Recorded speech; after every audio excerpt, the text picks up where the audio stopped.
ಒಂದ್ ವೇಳೆ ನೀವು ಕೂಡ ಕೆಲಸ ಮಾಡಿ ಮಾಡಿ ಸೋತು ಹೋಗಿದ್ರೆ, ಪ್ರತಿದಿನ ತಮ್ಮ ಬಾಸ್ ನ ಬೈಗುಳ ಕೇಳಿ ಕೇಳಿ ಸಾಕಾಗಿದ್ರೆ, ಮತ್ತೆ 60 ವರ್ಷದವರೆಗೆ ಕೆಲಸ ಮಾಡುವ ಅವಶ್ಯಕತೆ ಬರಬಾರ್ದು, ಒಂದ್ ವೇಳೆ ಜೀವನ ಬದುಕಬೇಕು ಮತ್ತೆ ಕೆಲವೇ ವರ್ಷಗಳಲ್ಲಿ ರಿಟೈರ್ಡ್ ಆಗ್ಬೇಕು ಎಂದು ಯೋಚನೆ ಮಾಡ್ತಾ ಇದ್ರೆ ಈ ವಿಡಿಯೋ ನಿಮಗಾಗಿಯೇ ಇರೋದು. ಹೌದು, ಏಕೆಂದ್ರೆ ನಾನ್ ನಿಮಗೆ 5 ಇಂತಹ ಅಮೇಜಿಂಗ್ ಸ್ಟೆಪ್ಸ್ ಗಳನ್ನ ಹೇಳಲಿದ್ದೇನೆ. ಇದರಿಂದ ನಿಮ್ಮ ವಯಸ್ಸು ಆಗುವವರೆಗೆ ನೀವು ಕೆಲಸ ಮಾಡುವ ಅವಶ್ಯಕತೆ ಇರೋದಿಲ್ಲ, ಮತ್ತೆ ನೀವು ಆದಷ್ಟು ಬೇಗ ಫೈನಾನ್ಷಿಯಲಿ ಫ್ರೀ ಆಗಬಹುದು. ಮತ್ತೆ ಸ್ಟೆಪ್ ನಂಬರ್ 4 ನಲ್ಲಿ ಪವರ್ ಆಫ್ ಕಂಪೌಂಡಿಂಗ್ ನ ಪೂರ್ತಿ ಮಾಹಿತಿ ಸಿಗುತ್ತೆ. ಹಾಗಿದ್ರೆ ಫೈನಾನ್ಷಿಯಲ್ ಫ್ರೀಡಮ್ ಯಾಕೆಷ್ಟು ಇಂಪಾರ್ಟೆಂಟ್ ಆಗಿದೆ ಅನ್ನೋದನ್ನ ಈ ಸ್ಟೋರಿ ಮುಖಾಂತರ ತಿಳಿಯೋಣ.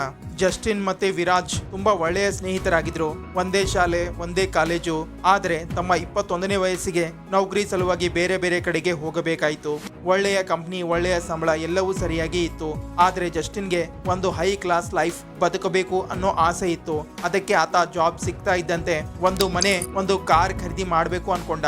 ಅದಕ್ಕೆ ಆಫೀಸ್ ಹತ್ತಿರ ಒಂದು 2 BHK ಫ್ಲಾಟ್ EMI ಮೇಲೆ ಖರೀದಿ ಮಾಡಿದ. ಮತ್ತೆ ಕೆಲವು ದಿನಗಳ ನಂತರ ಒಂದು SUV ಕಾರ್ ಕೂಡ ಖರೀದಿ ಮಾಡಿದ. 18,000 ಮನೆಯ EMI ಮತ್ತೆ 6,000 ಕಾರ್ನ EMI, ಅಂದ್ರೆ 24,000 ರಿಂದ 25,000 ರೂಪಾಯಿ ಪ್ರತಿ ತಿಂಗಳು ಒಂದು ಫಿಕ್ಸ್ ಅಮೌಂಟ್ ಖರ್ಚಾಗ್ತಾ ಇತ್ತು. ಪಾರ್ಟಿ, ಆಚೆ ಊಟ ಇದೆಲ್ಲವೂ ಮ್ಯಾನೇಜ್ ಮಾಡ್ತಾ ಇದ್ದ, ಏಕೆಂದ್ರೆ ಅವನಿಗೆ ಕ್ರೆಡಿಟ್ ಕಾರ್ಡ್ ಸಿಕ್ಕಿತು. ಆದರೆ ವಿರಾಜ್ ಒಳ್ಳೆಯ ಫೈನಾನ್ಷಿಯಲ್ ನಾಲೆಜ್ ಹೊಂದಿದ್ದ. ಆಫೀಸ್ ನಿಂದ ದೂರ ಒಂದು ಬಾಡಿಗೆ ಫ್ಲಾಟ್ ನಲ್ಲಿ ಇದ್ದ. ಮನೆ ಊಟ ಮಾಡ್ತಾ ಇದ್ದ. ಎಂಟರ್ಟೈನ್ಮೆಂಟ್ ಸಲುವಾಗಿ ಕೇವಲ 2,000 ರೂಪಾಯಿ ಅಷ್ಟೇ ಖರ್ಚು ಮಾಡ್ತಾ ಇದ್ದ. ಮನೆ, ಕಾರ್ ಖರೀದಿಸುವ ಯೋಚನೆ ಬಿಟ್ಟು ಮಾರ್ಕೆಟ್ ನಲ್ಲಿ ಯಾವ ಮ್ಯೂಚುವಲ್ ಫಂಡ್ ಸರಿಯಾಗಿ ಕೆಲಸ ಮಾಡ್ತಾ ಇದೆ, ಇಂಡೆಕ್ಸ್ ಫಂಡ್ ಹೇಗೆ ಕೆಲಸ ಮಾಡ್ತಾ ಇದೆ ಅನ್ನೋದನ್ನ ನೋಡಿ ಪ್ರತಿ ತಿಂಗಳು ಇಂಡೆಕ್ಸ್ ಫಂಡ್ ಅಲ್ಲಿ ಇನ್ವೆಸ್ಟ್ಮೆಂಟ್ ಮಾಡ್ತಾ ಇದ್ದ.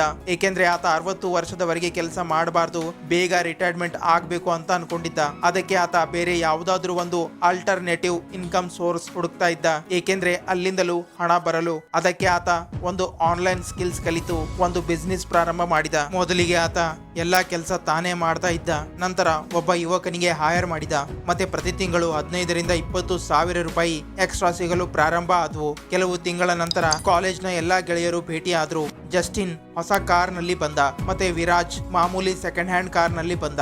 ಜಸ್ಟಿನ್ ತನ್ನ ಹೈ ಕ್ಲಾಸ್ ಲೈಫ್ ಸ್ಟೈಲ್ ಬಗ್ಗೆ ಹೇಳ್ತಾ ವಿರಾಜ್ ನನ್ನ ಅವಮಾನ ಮಾಡ್ತಾ ಇದ್ದ.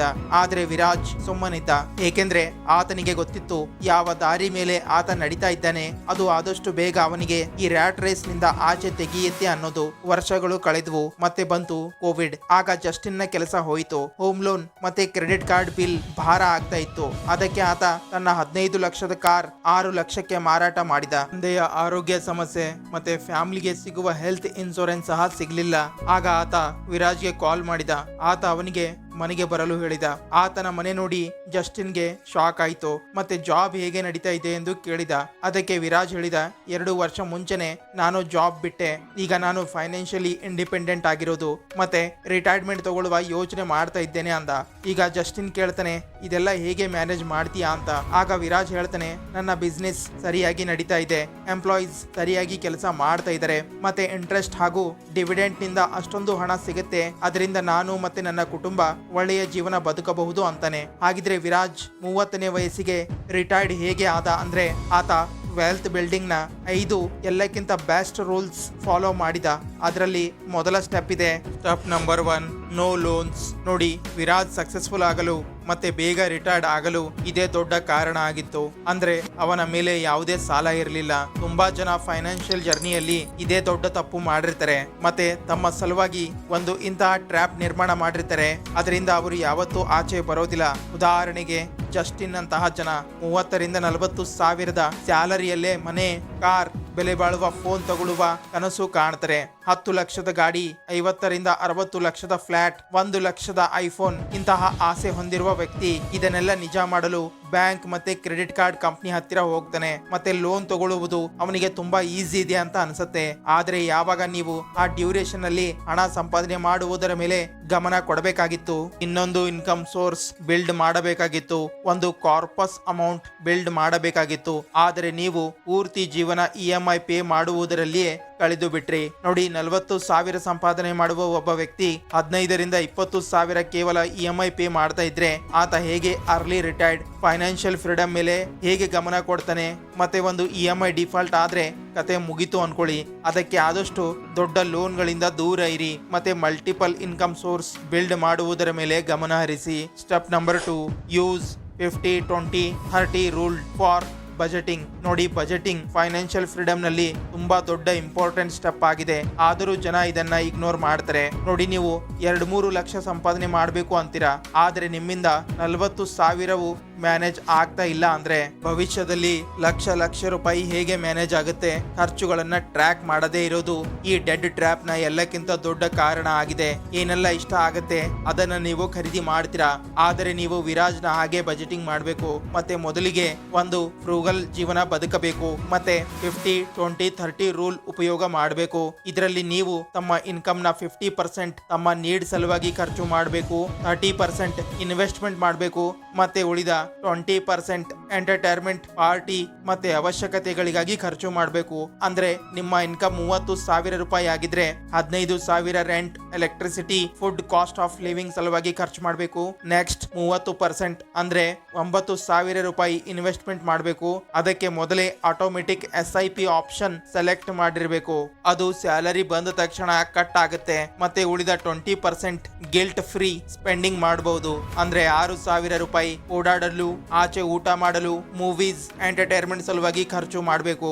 ಒಂದ್ ವೇಳೆ ನೀವು ಈ ತರ ಬಜೆಟಿಂಗ್ ಮಾಡಿದ್ರೆ, ಇನ್ವೆಸ್ಟ್ಮೆಂಟ್ ಮೇಲೆ ಜಾಸ್ತಿ ಗಮನ ಕೊಟ್ರೆ ಮುಂದಿನ 10 ವರ್ಷದಲ್ಲಿ ತಮ್ಮ ಫೈನಾನ್ಷಿಯಲ್ ಫ್ರೀಡಮ್ ನ ಡ್ರೀಮ್ ಅಮೌಂಟ್ ಅಚೀವ್ ಮಾಡಬಹುದು. Step number 3, invest in India. ನೋಡಿ, ಅರ್ಲಿ ರಿಟೈರ್ಮೆಂಟ್ ಮತ್ತೆ ಫೈನಾನ್ಷಿಯಲ್ ಫ್ರೀಡಮ್ ಅಚೀವ್ ಮಾಡಲು ಇನ್ವೆಸ್ಟ್ಮೆಂಟ್ ತುಂಬಾ ಇಂಪಾರ್ಟೆಂಟ್ ಆಗಿದೆ. ಆದರೆ ಇದು ನಿಮ್ಮ ಮೇಲೆ ಡಿಪೆಂಡ್ ಆಗಿದೆ. ನೀವು ಮನೆ, ಕಾರ್ ಅಥವಾ ಡಿಪ್ರಿಷಿಯೇಬಲ್ ಅಸೆಟ್ ಮೇಲೆ ಇನ್ವೆಸ್ಟ್ ಮಾಡ್ತೀರಾ, ಅಥವಾ ಇಂಡಿಯಾ ಅಂದ್ರೆ ಗ್ರೋ ಆಗ್ತಾ ಇರುವ ಇಂಡಿಯನ್ ಕಂಪನಿ ಒಳಗೆ ಇನ್ವೆಸ್ಟ್ ಮಾಡ್ತೀರಾ ಅನ್ನೋದು. ಅಂದ ಹಾಗೆ ನೀವು ಈಗಾಗಲೇ ಜಸ್ಟಿನ್ ಅಂತಹ ಜನರನ್ನ ನೋಡೇ ಇರ್ತೀರಾ. ಅವರು ಪ್ರಾಪರ್ಟಿ, ಕಾರ್, ಪರ್ಸನಲ್ ಲೋನ್ ಗಳನ್ನ ತಗೊಂಡು ಇರ್ತಾರೆ. ಅವರ ಮೈಂಡ್ ಒಳಗೆ ಎಕ್ಸ್ಟ್ರಾ ಇನ್ಕಮ್, ಇನ್ವೆಸ್ಟ್ಮೆಂಟ್ ಮತ್ತೆ ತನ್ನ ಬಿಸ್ನೆಸ್ ಗಳ ಯೋಚನೆ ಸಹ ಬರೋದಿಲ್ಲ. ಏಕೆಂದ್ರೆ ಅವರ ಪೂರ್ತಿ ಧ್ಯಾನ ಕೆಲಸ ಮಾಡುವುದರ ಮೇಲೆ ಇರುತ್ತೆ, ಮುಂದಿನ ತಿಂಗಳ EMI ಪೇ ಮಾಡುವುದರಲ್ಲೇ ಇರುತ್ತೆ. ಆದ್ರೆ ಯಾವ ವ್ಯಕ್ತಿ ಅವನ ಮೇಲೆ ಲೋನ್ ಇರೋದಿಲ್ಲ, ಬಜೆಟಿಂಗ್ ಮಾಡ್ತಾನೆ, ಆತನ ಮೈಂಡ್ ಓಪನ್ ಟು ಎವ್ರಿಥಿಂಗ್ ಆಗಿರುತ್ತೆ. ಅವನ ಹತ್ತಿರ ಐಡಿಯಾ, ಸ್ಕಿಲ್, ಟೆಕ್ನಿಕ್ಸ್ ಇರುತ್ತೆ. ಅತಿ ಹೆಚ್ಚು ಹಣ ಸಂಪಾದನೆ ಮಾಡುವುದು, ಅದಕ್ಕೆ ಆತ ಇನ್ವೆಸ್ಟ್ಮೆಂಟ್ ಮಾಡ್ತಾನೆ. ಉದಾಹರಣೆಗೆ ವಿರಾಜ್, ಆತ ಇಂಡಿಯನ್ ಕಂಪನಿಗಳಲ್ಲಿ ಇನ್ವೆಸ್ಟ್ಮೆಂಟ್ ಮಾಡುವುದರ ಜೊತೆಗೆ ತನ್ನ ಆನ್ಲೈನ್ ಬಿಸ್ನೆಸ್ ಸಹ ಬಿಲ್ಡ್ ಮಾಡಿದ. ಕೇವಲ ಬಿಸ್ನೆಸ್ ಅಲ್ಲ, ಬದಲಾಗಿ ತಮ್ಮ ಇಂಡಿಯಾ ಇವತ್ತಿನ ಕಾಲದಲ್ಲಿ ಲ್ಯಾಂಡ್ ಆಫ್ ಅಪಾರ್ಚುನಿಟಿ ಆಗಿದೆ. ಮತ್ತೆ ಈ ಫಾಸ್ಟೆಸ್ಟ್ ಗ್ರೋಯಿಂಗ್ ಎಕನಾಮಿನಲ್ಲಿ ಇದು ಸರಿಯಾದ ಸಮಯ ಇದೆ ಇನ್ವೆಸ್ಟ್ಮೆಂಟ್ ಮಾಡುವುದು. Small business, real estate, online content creation, media advertising, affiliate marketing. ಇವತ್ತಿನ ಕಾಲದಲ್ಲಿ ಇಂತಹ ಅನೇಕ ಸೋರ್ಸ್ ಗಳಿವೆ. ಅದರಲ್ಲಿ ನೀವು ನಿಮಗಾಗಿ ಒಂದು ಪ್ಯಾಸಿವ್ ಇನ್ಕಮ್ ಸೋರ್ಸ್ ಬಿಲ್ಡ್ ಮಾಡಬಹುದು. ಆದ್ರೆ ನೀವು ಇದನ್ನ ತಾವೇ ಸ್ವತಃ ಬಿಲ್ಡ್ ಮಾಡಬೇಕಾಗತ್ತೆ, ಆವಾಗಲೇ ಸಕ್ಸಸ್ ಸಿಗೋದು. ನಂತರ ನೀವು ಇದನ್ನ ಆಟೋಮೇಟ್ ಮಾಡಬಹುದು, ವಿರಾಜ್ ಮಾಡಿದ ಹಾಗೆ. ಜೊತೆಗೆ ನೀವು ಇನ್ವೆಸ್ಟಿಂಗ್ ಮೇಲೂ ಗಮನ ಕೊಡಬೇಕು. ಯಾವಾಗ ನೀವು ಈ ದಾರಿ ಮೇಲೆ ನಡೀತಾ ಇರ್ತೀರಾ, ಆಗ ನಿಮಗೆ ಈ ಫೈನಾನ್ಷಿಯಲ್ ಜರ್ನಿಯ ಆ ಪವರ್ ಕಾಣಲು ಸಿಗುತ್ತೆ. ಅದನ್ನ ಕೆಲವೊಬ್ರು ತಮ್ಮ ಪೂರ್ತಿ ಜೀವನದಲ್ಲಿ ಯೋಚನೆ ಸಹ ಮಾಡಿರೋದಿಲ್ಲ. Step number 4, unleash the power of compounding. ನೋಡಿ, 2 ತರಹದ ಜನ ಇರ್ತಾರೆ. ಒಂದು, ಕಂಪೌಂಡಿಂಗ್ ನ ಬಗ್ಗೆ ತಿಳಿದುಕೊಂಡು ಇರ್ತಾರೆ. 2, ಇವರು ಕಂಪೌಂಡಿಂಗ್ ನ ಪವರ್ ಅನ್ನ ದೊಡ್ಡ ಅಸ್ತ್ರವಾಗಿಸಿಕೊಂಡು ತಮ್ಮ ಫ್ಯೂಚರ್ ಸಲುವಾಗಿ ಉಪಯೋಗಿಸಿಕೊಳ್ತಾರೆ. ಅಂದ ಹಾಗೆ ಮೊದಲ ಕ್ಯಾಟಗರಿಯ ಜನ ನೆಗೆಟಿವ್ ಕಂಪೌಂಡಿಂಗ್ ನಲ್ಲಿ ಸೋತು ಹೋಗ್ತಾರೆ. ಅಂದ್ರೆ ಇವರ ಜೇಬಿನಿಂದ ಹಣ ಕಡಿಮೆ ಆಗ್ತಾ ಹೋಗುತ್ತೆ, ಅದು ಸಹ ಕಂಪೌಂಡಿಂಗ್ ಆಗಿ. ಉದಾಹರಣೆಗೆ, ನಿಮ್ಗೆ 60 ಲಕ್ಷದ ಮನೆ EMI ಮೇಲೆ ಬೇಕು ಅನ್ಕೊಳ್ಳೋಣ. ಈಗ 10 ವರ್ಷದ EMI ಮಾಡಿಸಿದ್ರೆ ಪ್ರತಿ ತಿಂಗಳು 76,000 EMI ಪೇ ಮಾಡ್ಬೇಕಾಗತ್ತೆ. ಮತ್ತೆ ಪೂರ್ತಿ ಟೆನ್ಷನ್ 10 ವರ್ಷದಲ್ಲಿಯೇ ಮುಕ್ತಾಯ ಆಗುತ್ತೆ. ಆದರೆ ಯಾವಾಗ ನೀವು ಲೋನ್ ತಗೊಳ್ಳಲು ಹೋಗ್ತೀರಾ, ಬ್ಯಾಂಕಿನವರು ಈ ವಿಷಯ ನಿಮಗೆ ಯಾವತ್ತೂ ಹೇಳೋದಿಲ್ಲ. ಬದಲಾಗಿ ನಿಮಗೆ ಇನ್ನೊಂದು ದಾರಿ ಬಗ್ಗೆ ಹೇಳ್ತಾರೆ. 20 ವರ್ಷದ EMI ಮಾಡಿಸಿ, ಕಡಿಮೆ EMI ಪೇ ಮಾಡಿ, ಲೈಫ್ ಎಂಜಾಯ್ ಮಾಡಿ ಅಂತ ಹೇಳ್ತಾರೆ. ಜಾಸ್ತಿ ಡೌನ್ ಪೇಮೆಂಟ್ ಮಾಡಿ ಅನ್ನೋದಿಲ್ಲ. ನೋಡಿ, ಶಾರ್ಟ್ ಟರ್ಮ್ ಸಲುವಾಗಿ ಆರಾಮಾಗಿ ಇರುತ್ತೆ, ಆದ್ರೆ ಲಾಂಗ್ ಟರ್ಮ್ ನಲ್ಲಿ 70 ಲಕ್ಷದವರೆಗಿನ EMI ಪೇ ಮಾಡಬೇಕಾಗತ್ತೆ. ಅದಕ್ಕೆ ಈ ಕ್ಯಾಲ್ಕುಲೇಟರ್ ಅನ್ನ ನೋಡಿ. ಅಂದ್ರೆ ನೀವು 60 ಲಕ್ಷದ ಲೋನ್ 10 ಲಕ್ಷಕ್ಕೆ ಅಲ್ಲ, ಬದಲಾಗಿ 20 ವರ್ಷಕ್ಕಾಗಿ ತಗೊಂಡ್ರೆ EMI ಅಮೌಂಟ್ ಬರುತ್ತೆ 53,000 ರೂಪಾಯಿ. ಆದ್ರೆ ಇದರಲ್ಲಿ ಟೋಟಲ್ ಅಸಲು ಸೇರಿ 70 ಲಕ್ಷ ರೂಪಾಯಿ ಆಗುತ್ತೆ. ಅಂದ್ರೆ 20 ವರ್ಷದಲ್ಲಿ 1,30,00,000 ರೂಪಾಯಿ ನೀವು ಪೇ ಮಾಡಬೇಕಾಗತ್ತೆ. ಅದೇ ವಿರಾಜ್ ನಂತಹ ಸ್ಮಾರ್ಟ್ ಜನರಿಗೆ ಕಂಪೌಂಡಿಂಗ್ ನ ಪವರ್ ಅನ್ನ ಅನ್ಲೀಶ್ ಮಾಡುವುದು ಗೊತ್ತಿರುತ್ತೆ. ಏಕೆಂದ್ರೆ the longer the time the better then result. ಅಂದ್ರೆ ಕಂಪೌಂಡಿಂಗ್ ಟೈಮ್ ನ ಜೊತೆಗೆ ವರ್ಕ್ ಮಾಡುತ್ತೆ. ಅದಕ್ಕೆ 21ನೇ ವರ್ಷದಿಂದ ವಿರಾಜ್ 10,000 SIP ನಿಂದ ಇಂಡೆಕ್ಸ್ ಫಂಡ್ ನಲ್ಲಿ ಇನ್ವೆಸ್ಟ್ ಮಾಡಲು ಪ್ರಾರಂಭ ಮಾಡಿದ. ಅಲ್ಲಿಂದ ಅವನಿಗೆ 14% ರಿಟರ್ನ್ ಸಿಗಲು ಪ್ರಾರಂಭ ಆಗಿತ್ತು. ಅದನ್ನ ನೀವು ಈ ಕ್ಯಾಲ್ಕುಲೇಟರ್ ನಲ್ಲಿ ನೋಡಬಹುದು. ವಿರಾಜ್ 10,000 SIP 20 ವರ್ಷಕ್ಕಾಗಿ ಮಾಡಿಸ್ತಾನೆ. ಅಲ್ಲಿ ಅವನಿಗೆ 14% ರಿಟರ್ನ್ ಸಿಗಲು ಪ್ರಾರಂಭ ಆಗುತ್ತೆ. ಅಂದ್ರೆ 20 ವರ್ಷದ ನಂತರ ಆತನ ವೆಲ್ತ್ 1,20,00,000 ರೂಪಾಯಿ ಆಗುತ್ತೆ. ಅಷ್ಟು ಅಮೌಂಟ್ ಜಸ್ಟಿನ್ ಪೇ ಮಾಡಿರ್ತಾನೆ. ಅಷ್ಟೇ ಹಣ ವಿರಾಜ್ ಸಂಪಾದನೆ ಮಾಡಿರ್ತಾನೆ.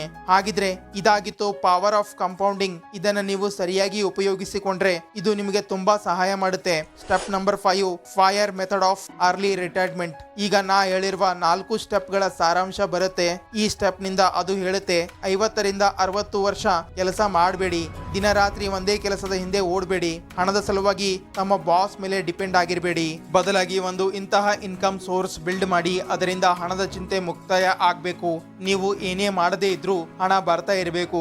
ಮತ್ತೆ 60ನೇ ವರ್ಷದಲ್ಲಿ ಅಲ್ಲ, ಬದಲಾಗಿ 30 ರಿಂದ 40ನೇ ವರ್ಷಕ್ಕೆ ರಿಟೈರ್ಡ್ ಆಗ್ಬೇಕು. ಅದಕ್ಕೆ ವಿರಾಜ್ ಈ ಫೈರ್ ಮೆಥಡ್ ಅನ್ನ ತುಂಬಾ ಬೇಗ ಅರ್ಥ ಮಾಡಿಕೊಂಡಿದ್ದ. ಮತ್ತೆ ಒಂದು ಡಿಸೈರ್ ಟಾರ್ಗೆಟ್ ರೆಡಿ ಮಾಡಿಕೊಂಡಿದ್ದ. ಅದಾಗಿತ್ತು 1 ಕೋಟಿ ರೂಪಾಯಿದು. ಮತ್ತೆ ಸ್ಟೆಪ್ ನಂಬರ್ 4 ನ ಸಹಾಯದಿಂದ ಈ ಟಾರ್ಗೆಟ್ ಕೇವಲ 10 ವರ್ಷದಲ್ಲಿಯೇ ಪೂರ್ಣಗೊಂಡಿತ್ತು. ಅದಕ್ಕೆ ಆತ ಅರ್ಲಿ ರಿಟೈರ್ಮೆಂಟ್ ತಗೊಂಡಿದ್ದ. ಆದರೆ ಜಸ್ಟಿನ್ ನೆಗೆಟಿವ್ ಕಂಪೌಂಡಿಂಗ್ ಫೇಸ್ ಮಾಡಿದ್ದ. ಮತ್ತೆ 31ನೇ ವರ್ಷಕ್ಕೆ ಅವನ ಹತ್ತಿರ ಒಳ್ಳೆಯ ಜಾಬ್ ಸಹ ಇರಲಿಲ್ಲ ಹಾಗೂ ಅಸೆಟ್ಸ್ ಹೆಸರಲ್ಲಿ 1 ರೂಪಾಯಿಯೂ ಇರಲಿಲ್ಲ. ಏಕೆಂದ್ರೆ ಆತ ಇನ್ವೆಸ್ಟ್ಮೆಂಟ್ ಮಾಡ್ತಾನೆ ಇರಲಿಲ್ಲ. ಈತ ಕೂಡ ಇನ್ವೆಸ್ಟ್ಮೆಂಟ್ ಮಾಡಿದ್ದಿದ್ರೆ ಡಿವಿಡೆಂಟ್ ಮತ್ತೆ ಇಂಟ್ರೆಸ್ಟ್ ನ ರೂಪದಲ್ಲಿ ಹಣ ಸಿಗ್ತಾ ಇತ್ತು. ಅದಕ್ಕೆ ಲೋನ್ ಮತ್ತೆ ಸಾಲದಲ್ಲಿ ಮುಳುಗುವುದು ಕಡಿಮೆ ಮಾಡಿ, ಬಜೆಟಿಂಗ್ ಮಾಡಿ, ಪವರ್ ಆಫ್ ಕಂಪೌಂಡಿಂಗ್ ನ ಸತ್ಯ ಅರಿತುಕೊಳ್ಳಿ. ಹಾಗಿದ್ರೆ ಈ ವಿಡಿಯೋ ಇಲ್ಲಿಗೆ ಮುಕ್ತಾಯ ಆಗುತ್ತೆ. ಈ ವಿಡಿಯೋ ಬಗ್ಗೆ ನಿಮ್ಮ ಅನಿಸಿಕೆ ಏನೇ ಇದ್ರೂ ಕಮೆಂಟ್ಸ್ ಮೂಲಕ ತಿಳಿಸಿ. ಹಂಗೆ ಚಾನೆಲ್ ನ ಸಬ್ಸ್ಕ್ರೈಬ್ ಮಾಡಿ, ಇನ್ಸ್ಟಾ ಪೇಜ್ ನ ಫಾಲೋ ಮಾಡಿ. ಬಾಯ್ ಬಾಯ್.